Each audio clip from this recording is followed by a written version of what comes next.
Ang programang ito ay rated SPG. Striktong patnubay at gabay ng magulang ang kailangan. Maaaring may masiselang tema, lengguwahe, karahasan, sexual, horror o droga na hindi angkop sa mga bata. Gawa ng event si Annalyn ngayon dahil siya ang papalit sa kanyang lolo sa magpapasko itong mga bata. Dito na nga ay talagang prosigido siya na siya ang magiging Santa Claus ngayong taon at kung saan talagang si Giselle ang nagbigay ng venue dahil wala naman siyang ibang pinagkakabalahan at talagang hindi niya ipopokus ang kanyang sarili sa kalungkutan kundi sa makatulong sa kapwa.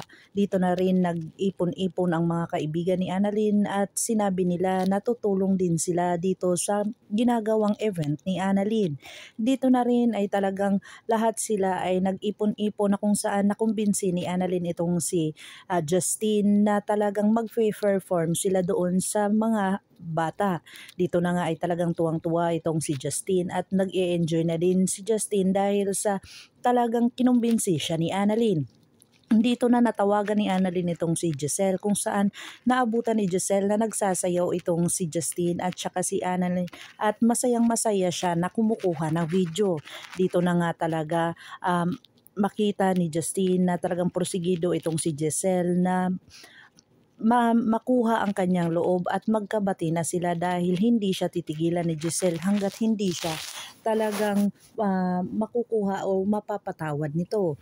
Dito na nga ay talagang mapapatawad na kaya ni Justine itong kanyang ina na kung saan kahit anong gawin niya ay talagang sinusundan siya nito at talagang matauhan na kaya siya dito sa lahat ng mga kabutihan ni Annalyn na kahit ano pa ang kasamaan ng isang tao ay talagang mapapatawad nila dahil ang iniisip ni Annalyn ay future at ang present ngayon na pwede pang mabago at talagang pwede pang gumawa ng mga memories na magaganda. Hinarap ni Lynette ang kanyang takot dito sa bahay ni Dr. Carlos Benitez. Dito na nga may dalawang lalaki na talagang nagkakatok sa kanyang pinto na kung saan akala na naman niya ay talagang masasamang tao ito.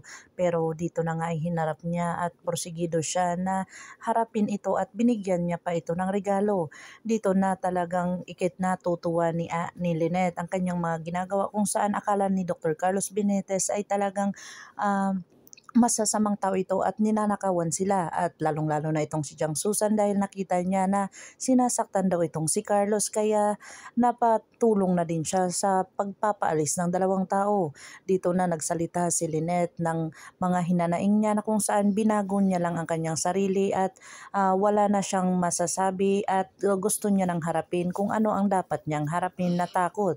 Dito na rin natuwa si Jang Susan at nagyakapan sila dito at tuwang-tuwa naman itong si Dr. Carlos Benitez sa kanyang mga nakikita at nalalaman dito kay Lynette.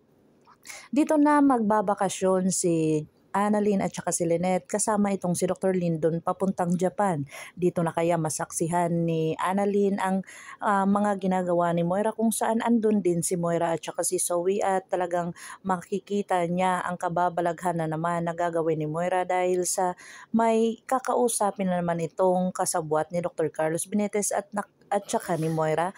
Pakakaabangan natin ang mga susunod pa na episode na ito. Ang abot kamay na pangarap.